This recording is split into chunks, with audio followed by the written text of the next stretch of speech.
Assalamualaikum warahmatullahi wabarakatuh. Selamat datang kembali di channel kami, Obeng, obrolan engineering.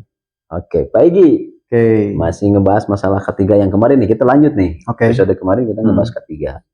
Gitu kan. Hari ini juga kita menyambung lah. Gitu kan. Nah, ketiga ini sebenarnya sangat penting, Pak Igi, untuk kita sebagai engineer. Kita harus tahu dan memahami, gitu kan, menguasai, gitu kan, apa itu ketiga. Dari kemarin kita sudah tahu bagaimana cara mengidentifikasi bahaya, gitu kan, terus sampai ke cara penanggulangan, bagaimana harus seperti apa dilakukan oleh seorang engineer. Nah, ini juga ada dampak, salah satunya adalah terjadi kebakaran. Apabila terjadi kebakaran, nah, berarti kan di situ ada salah satu sistem K3, SMK3 yang tidak berjalan, tidak dijalankan sesuai dengan SOP yang berlaku. Nah, gitu kan. Jadi kita harus tahu Pak, gitu kan, mengenai masalah akibat daripada kebakaran. Ya. Jadi kebakaran itu bisa terjadi karena kelalaian. Terus itu ya yang pertama, gitu kan. Yang keduanya bisa terjadi karena memang ketidakpatuhan terhadap regulasi. Betul. Gitu kan. Nah, kebakaran bisa ditanggulangi, gitu kan, dengan hal-hal kecil. Seperti apabila terjadi sumber api yang masih kecil, gitu kan, itu bisa terdeteksi dengan sistem firefighting. Ya, MCFA lah. MCFA, gitu kan, seperti heat detector atau smoke detector, gitu kan. Smoke detector ketika panas, ada asap, itu bisa sebenarnya bisa ditanggulangi. Kalau heat ke panas. Kalau misalkan kebakarannya sudah meluas, itu bisa menimbulkan panas. Nah, itu heat detector juga berfungsi. Yang pertama pasti asap. Ketika asap sudah ada, ya pasti dia akan sirine, gitu kan. Sirine, ketika sudah terjadi sirine, seorang engineer harus tahu ini address-nya di mana, harus segera. Penanggulangan pertamanya yaitu menggunakan APAR. Nah, kalau misalkan kebakarannya udah agak gede, itu akan timbul yang namanya panas. Ketika panas melebihi 36 derajat, 35 derajat, gitu kan, dia akan memerintahkan si sprinkler, gitu kan, sprinkler lah, gitu kan, sprinkler itu pasti pecah. Ketika sprinkler pecah, itu kan sudah ada air, berarti itu penanggulangan. Nah, itu sistem ketiganya itu harus seperti itu, gitu kan. Jadi sistem-sistem seperti itu memang harus diterapkan di dalam gedung. Gitu kan. Seorang engineer harus memahami hal itu. Kalau misalkan hal itu tidak dilakukan, gitu kan, mohon maaf, gitu kan, jangan sebut Anda seorang engineer. Tukang. Betul nggak? Oke, betul. Nah, sebenarnya tujuannya apa Pak Egi? Tujuan untuk apanya? Tujuan untuk supaya kita melakukan hal-hal yang memang mencegah kebakaran. Oke. Nah, sebenarnya tadi saya mention dulu di awal ya. Jadi sebenarnya nggak nyampe 35 derajat sebenarnya, tapi lebih gitu posisinya. Jadi untuk sprinkler itu dia itu kayak kaca sebenarnya posisinya tuh. Jadi ketika dia kena panas yang melebihi, biasanya range-nya itu dari 70 sampai 90 derajat. Biasanya itu dia itu akan pecah. Tapi kalau 35 biasanya haredang gitu posisinya ya. Karena dengan haredang mah ya heat detector juga kayaknya nggak akan fungsi ya. Karena setahu saya sih, mungkin nanti teman-teman koreksi aja, heat detector pun juga biasanya range-nya dari 40 sampai dengan 60 biasanya heat detector juga. Nah, kalau tadi sih itu lebih ke komponen-komponen pengindra gitu posisinya. Nah, yang mungkin sekarang kita akan bahas di sini itu adalah yang tadi di awal kita bahas yang namanya terkait ketiga ini tuh orang berpikirannya itu adalah cost gitu ya posisinya. Nah, sebenarnya mah kita sebagai seorang chief engineer atau sebagai engineer, kita bisa menginformasikan kepada owner kita, kepada atasan kita, kepada GM kita, di mana memang ketika kita punya APAR yang memang sudah mau masuk ke daluarsa, itu kan biasanya ada waktunya ya, misalkan waktunya 2 tahun atau 3 tahun, tergantung jenis APARnya itu sendiri. Misalkan 2 tahun atau 3 tahun, nah misalkan udah mau habis nih sebulan lagi, nah biasanya itu kita sebagai chief engineer, kita mengadakan yang namanya itu adalah simulasi atau training. Jadi posisinya itu untuk apa? Agar kita siap ketika kita menemukan yang namanya suatu bencana. Misalkan gini, kayak teman-teman itu punya yang namanya pisau. Pisaunya nggak pernah dipakai, lama-lama karatan. Begitu pula dengan ilmu teman-teman di bidang cara menggunakan apar. Jadi mau tidak mau ini harus dibuat rutin biasanya Setahun itu. sekali ya. Ada yang setahun sekali, ada yang 6 bulan sekali. Sebenarnya kadang-kadang Pelatihan tergantung properti gitu polisinya ya. Dan ada yang juga yang polisinya itu mengundang pihak pemadam kebakaran, Ya. ada juga yang dilakukan mandiri, ada gitu polisinya. Karena secara literaturnya paling kita biasanya sistemnya itu kita siapkan drum ya, drum. Kalau drum itu Ya, drum gitu ya. Nah, drum di sini tuh nanti kita isi solar sama kita isi mungkin mau pertama mau petralit biar cepat nyala gitu apinya. Nanti dalam suatu drum itu kita masukkan solar, kita masukkan petralit, yaitu perbandingannya itu kurang lebih kalau saya ya posisinya itu tuh pelatihan ya, pelatihan kebakaran. ya untuk penanggulangan gitu posisinya yang tadi. Jadi yang tadi saya bilang untuk masalah di apar ya. Ini saya jelasin di yang menyalakan apinya dulu. Kadang-kadang kan orang bingungnya takut gitu ya. Nah, teman-teman nggak usah takut. Kalau saya sistemnya tuh kalau dalam 1/10 jadi 2/10, 2 liter untuk posisinya bensin, nah 8 liternya untuk solar, biasanya kayak gitu. Agar apa? Agar mudah menyala gitu posisinya. Nah, ketika melakukan seperti itu, untuk apa? Untuk kesiapan kita. Jadi ketika kita menemukan suatu kebakaran atau suatu api, kita langsung sigap. Kita langsung tahu apa yang harus kita lakukan gitu. Makanya penting ya pelatihan itu ya. penting banget gitu polisinya karena kadang juga ya mungkin sebagai pelatihnya pun juga kalau udah lama banget nggak pakai kayaknya mereka juga bingung juga gitu polisinya. Ya mohon maaf gitu Pak Egy ya, saya lihat gitu kan di properti gitu kan ya, eh, sering mengabaikan hal itu. Padahal itu adalah salah satu hal yang sangat penting ketika kita melakukan pelatihan. Itu merupakan satu hal yang memang wajib sebenarnya sih. Jadi supaya teman-teman tidak kaget, tidak panik gitu ketika terjadi kebakaran. Nah ini di properti teman-teman juga saya yakin ada yang belum pernah melakukan sama sekali gitu kan, selama bertahun-tahun dia bekerja gitu kan. Betul. Saya pernah ngobrol dengan teman saya gitu kan ya, di satu properti bahwa kamu sudah bekerja berapa lama di sini? 10 tahun. Kamu sudah pernah melakukan fire drill nggak? Apa itu fire drill? Gitu kan. Fire api drill buat bakar-bakar gitu ya. Kamu pernah melakukan apa namanya, penanggulangan bencana nggak? Belum pernah. Padahal dia bekerja di gedung bertingkat. Gitu kan. Nah jadi hal-hal semacam ini gitu kan ya, itu tidak boleh dibiarkan. Betul. Setahu saya gitu kan ya, saya bekerja di dunia engineering ini udah lumayan lama gitu kan. Itu pasti ada yang namanya undangan pelatihan dari Dinas Pemadam Kebakaran. Nah, ini informasi ini buat pengelola gedung ya biasanya gitu kan. Informasi-informasi penting ini sebenarnya kita jangan menyepelekan. Ketika diundang oleh Dinas Pemadam Kebakaran, ada pelatihan atau misalnya ada sosialisasi gitu kan, sosialisasi mengenai kebakaran, kita wajib mengikuti. Haruslah gitu kan, kita tidak ada waktu, kita izin ke pimpinan bahwa Pak ini adalah satu hal yang penting, saya harus mengikuti sosialisasi ini undangan dari Dinas Pemadam Kebakaran gitu kan.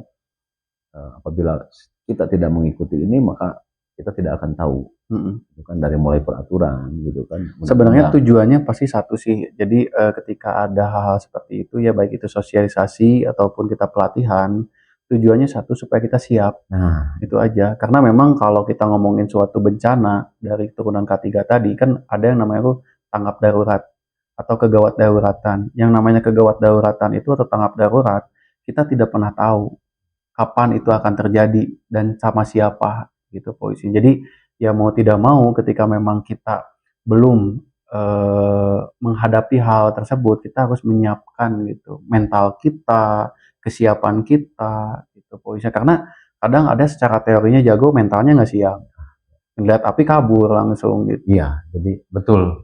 Banyak gitu. Kejadian seperti itu gitu kan. Makanya kebanyakan gitu kan saat ini seorang chief gitu kan diwajibkan mempunyai sertifikasi K3. Selain K3 juga FSM, ada FSM, Fire Safety gitu kan, Manager. Fire Safety Manager gitu kan. Nah ini teman-teman juga kalau misalkan nggak punya uang gitu kan ya diajukanlah ke pimpinannya gitu kan bahwa ini adalah suatu hal yang penting. Penting untuk apa ya? Penting untuk kita semua gitu kan, properti si bos aman gitu kan, ya kita dapat ilmu gitu. Jadi seperti itu Pak Egi mengenai apa namanya sistem ketiga kebakaran gitu. Jadi kebakaran juga harus memperhatikan ketiganya. Ya, karena memang awal mulanya terjadi itu ya karena kecerobohan kita. Yang tadi kalau misalkan kita melakukan suatu pekerjaan, kitanya tidak mematuhi aturan pekerjaan itu sendiri, ya yang terjadi ya seperti itu gitu. Dan teman-teman juga harus tahu juga biasanya untuk APAR itu kita ada beberapa jenis gitu biasanya ya. Dari mulai air gitu, air ini di sini kayak hidran lah gitu posisinya tuh. APAR air? Enggak, maksudnya jadi kan APAR di sini tuh atau pemadam api ringan. Nah, cuman jadi di dalamnya itu kan dia tuh ada yang berbentuk powder, ada yang berbentuk CO2 gitu posisinya. Serbuk kimia ya? Ya, kurang lebih seperti itu gitu. Jadi, nah, tapi tidak menutup kemungkinan juga ada yang memang si APAR ini tuh secara kandungannya tuh lebih banyak air sebenarnya mah gitu posisinya. Jadi maksudnya air di sini tuh bukan berarti air kayak hidran full nggak gitu gitu. Tapi jadi kalau teman-teman misalkan nanti posisinya punya APAR itu kan ada beberapa tuh, ada misalnya sop Calvin atau apa gitu posisinya tuh. Nah biasanya itu teman-teman itu pasti beda-beda grade-nya, dari mulai grade A, B, C, D dan lain-lain, atau dengan harganya yang beda-beda bervariasi ya gitu ya. Nah ketika penggunaannya pun beda-beda PG. Hati-hati untuk APAR. Ada untuk listrik gitu, beda-beda betul. Itu jangan disamakan dengan APAR yang ada di server, ruang server. Ruang server itu kan identik dengan software apa namanya, alat-alat elektronik gitu kan, yang memang vital gitu kan. Nah itu tidak boleh menggunakan apa namanya APAR yang apa serbuk yang basah-basah lah, karena akan merusak konsleting gitu kan. Serbuk bisa juga, jadi itu harus menggunakan yang memang apa bahan kimia ya, atau karbon dioksida yang dry gitu kan. Nah itu juga penggunaan APAR juga kita harus mengetahui penting apa namanya, jenis-jenis APAR itu memang sangat penting gitu kan. Penggunaan jangan ada api di ruangan tembak aja pokoknya pakai APAR. Operasi misalkan di rumah sakit gitu kan, APAR atau semua tuh alat-alat mahal. Jadi biasanya sih sebenarnya mah pihak harusnya ya manajer engineer-nya atau chief engineer-nya tuh mereka akan lebih mengetahui. Jadi ketika memang misalkan contoh di panel, mereka akan menyimpan apa yang seperti apa. Ketika di kitchen, mereka akan menyimpan apa yang seperti apa. Jadi disesuaikan dengan kondisi lingkungannya, biasanya seperti itu. Tapi ada juga memang yang APAR itu bisa untuk beberapa kondisi, ada juga gitu. Untuk yang saat ini ya, posisi yang saya ketahui itu ada misalkan untuk 3 jenis. Jadi posisinya itu bisa untuk panel, bisa untuk kain, bisa untuk ini, ada gitu seperti itu gitu. Pak, tapi saya menggunakan apa? Semuanya bisa-bisa aja dah. Benar, secara matinya mah iya mati gitu posisinya, cuman gitu posisinya secara efektivitasnya kurang gitu. Kayak gitu, karena kan peruntukannya kurang lah gitu posisinya. Nah, juga untuk ini Pak, apa namanya, APAR. APAR ini juga selain tadi kita apa namanya, mengetahui fungsi, terus jenis-jenisnya, cara menggunakan, kita juga harus tahu cara menggunakan APAR. Ya betul. Gitu kan. Nah itu biasanya ada di pelatihan-pelatihan Pak Egi ya. Ya biasanya kita sebut PAS biasanya. PAS. Ya gitu kan. PAS jadi bukan pas enggak gitu. PAS band bukan. Ya, jadi P-nya itu di sini full. Tarik. Ya itu tarik kan? Ya betul, full. Terus I'm gitu ya. I'm gitu ya. Arahkan di sini tuh. Jadi posisinya tadi kan teman-teman udah tarik, kalau teman-teman arahkan gitu. Jadi teman-teman harus bisa mengarahkan kemana nih? Ya ke titik api gitu. Bukan ke mantan yang mewah. Jangan lah, yang bahaya itu. Siap. Terus untuk squeeze, S-nya tuh dia ada squeeze di sini tuh ada goyangkan gitu ya posisinya tuh. Jadi teman-teman harus menggoyang-goyang gitu kan, itu ada selang ya. Selang kayak gitu teman-teman harus menggoyangkan. Lalu di situ ada sweep itu dalam artian sapu gitu posisinya.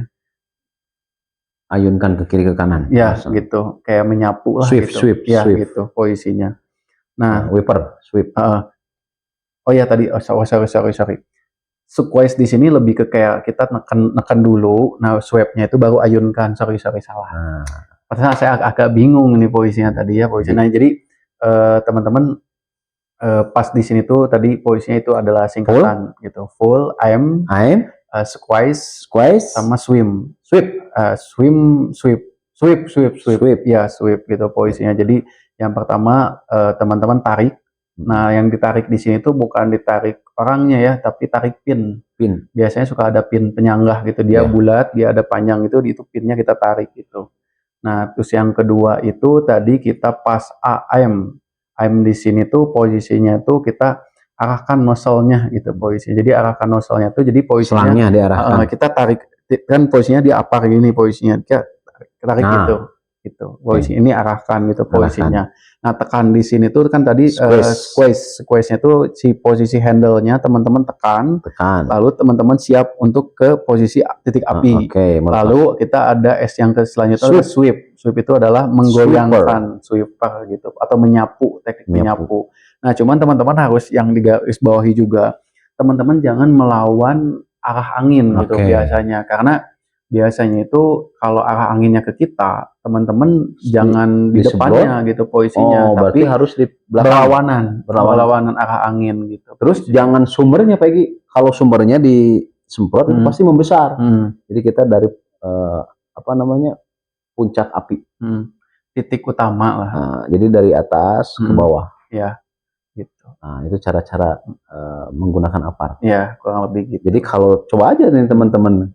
Ya kalau yang sering melakukan pelatihan gitu kan, ketika saya dulu pertama kali gitu kan jadi engineer melakukan pelatihan menggunakan apar, saya tembak dari bawah, bukannya mati, membesar gitu kan. Sama ada kadang satu lagi gini, ketika kita membawa apar ya, saya di sini nggak ada aparnya sih, jadi ketika kita membawa apar pun juga nggak sistemnya kayak jing-jing gini gitu, posisinya kayak ini apar nih ceritanya. Jing-jing gini enggak gitu posisinya, tapi lebih ke kayak posisinya itu teman-teman kayak panggul atau apa bahasanya di ini teh panggul ya atau digendong. Nah, pokoknya gini kalau gendong gini ya. Berarti di apa? Kalau ini kalau bahasa Indonesianya apa sih di panggul? Nah, pokoknya mah itulah ya. Jadi pokoknya teman-teman nanti diginiin gitu. Nanti teman-teman lari ke area yang memang itu. Nah, sebelum teman-teman tadi kan tarik pin posisinya tuh. Nah, teman-teman kan tadi posisinya ada aim. Aim itu kan ceritanya pegang leher nozzle-nya. Arahkan. Nah, teman-teman ke atasin dulu. Jangan dulu pakai yang squeeze. Teman-teman coba tekan dulu sekali. Untuk apa? Untuk memastikan bahwa si apar itu berfungsi dengan gitu. Jadi jangan sampai Pak, karena ini posisinya pas langsung aja saya haja enggak. Jadi pas squeeze-nya itu teman-teman arahkan dulu kemana dulu aja gitu, ke atas biasa sekali ces gitu biasa kayak gitu doang. Gitu baru teman-teman siap untuk melakukan penyapuan gitu. Bukan sapu gini ya. Enggak, tapi sapu lebih ke kayak gitu. Jadi si selangnya gitu. Ini menarik Pak ini. Ini mengenai ngebahas apar ya jadinya ya kita ya. Kebakaran. Karena memang kalau kita ngomong K3 itu sebenarnya mah lebih ke tanggap darurat, kegawat daruratan. Jadi posisinya tuh K3 itu berhubungan dengan kegawat daruratan. Jadi awalnya kegawat daruratan itu dari K3 gitu untuk beberapa hal ya gitu. Salah satunya seperti itu.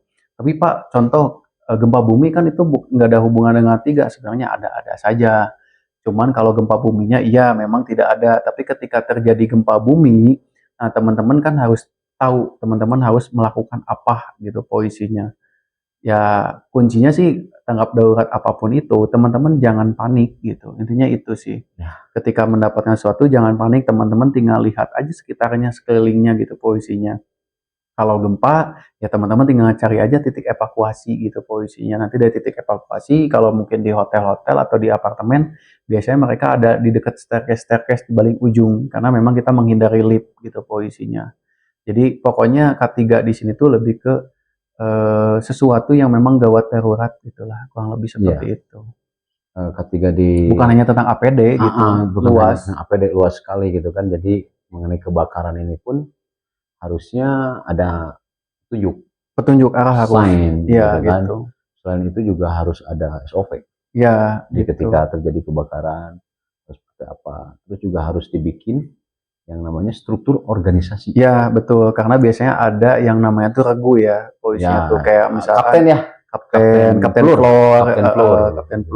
Kayak misalkan nih mereka tuh ada kayak tempat penyimpanan kayak misalkan dibikin box, tapi di atasnya tuh ada billboard atau misalkan ada whiteboard, di situ tuh tertulis misalkan yang jaga sekarang siapa, hari ini siapa, sip 1 sip nah 2 sebagai gitu. ketuanya siapa, biasanya ada seperti itu gitu. Tapi ada juga kalau memang teman-teman, Pak, saya mah kadang-kadang api teh nggak kelihatan gitu, posisinya tiba-tiba gede aja gitu posisinya. Nah sebenarnya mah ada apa yang terbaru itu namanya fireball. Jadi fireball itu sesuai fire-nya api, bola itu bola. Ya, maksudnya fireball di sini tuh. Itu gimana gini? Jadi Ini dipasangnya gimana nih? Saya baru tahu. Nah, cara pasangnya tuh teman-teman itu ini bola, ini fireballnya. Fireball ini tuh teman-teman bikin dudukannya. Jadi kayak bikin keranjang. Nah, nanti dia itu ketika suhu panasnya melebihi misalnya 90 derajat dia akan pecah. Isinya apa fireball itu? Powder juga sebenarnya mah powder. sama kayak apar-apar juga gitu posisinya, cuman kalau apar itu kita harus memposisikan. Jadi posisinya itu kalau apar kan kita tadi harus tekan gitu posisinya, kita harus aim gitu kan, kita harus squeeze sama swim dan lain-lain lah ya. Tapi kalau untuk fireball, teman-teman tinggal simpan di titik yang memang menurut teman-teman secara identifikasi akan terjadinya timbul api gitu posisinya. Teman-teman tinggal simpan di situ, nanti dia akan pecah sendiri dan dia akan menyebar. Radiusnya beda-beda, tapi yang jelas itu dia itu bisa melebihi 1 meter. Itu biasanya dipasang di apa nih Pak Egi? Karena kebanyakan properti gitu pasti apar gitu kan. Jangan ada fireball ya. Nah, jarang ada fireball gitu kan. Biasanya digunakan di biasanya sih kalau yang saya tahu ya, memang kalau di beberapa properti itu mungkin karena memang masih awam ya terkait fireball ini. Jadi memang kebanyakannya kan tadi ngomongnya pasti adanya hidran, indera penciuman, terus kita ngomongnya itu ada apar. Nah, sebenarnya detektor, itu penciuman lah, MCFA lah ya masuknya ya.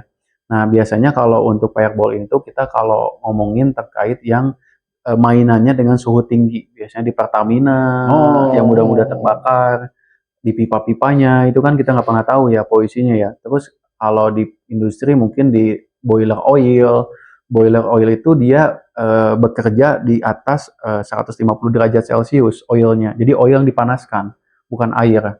Kalau misalkan dipasang di oil yang panas, itu berarti si fireball mudah meledak? Enggak, bukan di situnya. Jadi posisinya kan dia tuh kan biasanya tuh ada motor bahasa saya mah main pump lah ya, motor utama. Dia mensirkulasikan. Nah, biasanya yang suka terjadi kebakaran itu adalah di hafal couplingnya ini. Ketika dia panas, dia misalkan terjadi kebocoran, panas ini misalkan kena bahan yang mudah terbakar, karena rumusnya tadi api itu adalah segitiga api tadi teh. Ada sumber panas, ada bahan mudah terbakar. Nah, ketika ada fireball di atasnya, dia akan pecah, dia akan memadamkan api yang ada di bawahnya itu sendiri gitu. Jadi memang biasanya di tempat-tempat yang memang lebih riskan sebenarnya fireball ini tuh, karena memang kebilang ini mah sekali pakai udah gitu, bye-bye gitu. Nggak bisa isi ulang. Ada kadaluarsanya nggak? Sebenarnya ada, kadaluarsa sama aja sih, 3-5 tahun itu adalah posisinya. Hanya bedanya tuh dia nggak bisa isi ulang. Kadaluarsa isi ulang enggak, ya dia udah pecahin aja gitu. Jadi pecahin aja. Udahan gitu. Bakar gitu. Cara pecahinnya dibakar apa? Iya, caranya dibakar. Jadi kita bikin tungku dulu. Biasanya saya bikin tungku, terus di atasnya misalkan saya coba bikin kayak dudukannya. Nanti di sini apinya ke atas, dia tiba-tiba akan pecah. Duar gitu. Lumayan sih kayak bom model-modelnya gitu. Meledaknya kayak bom. Oh, kayak duar gitu. Tapi lumayan memang bikin kaget sih. Belum pernah. Radiusnya lumayan. Itu ada namanya fireball. Nanti teman-teman cek. Saya belum pernah melihat dan belum pernah menggunakan. Nah, teman-teman di di propertinya ada yang pernah menggunakan nanti mungkin bisa komen-komen aja gitu.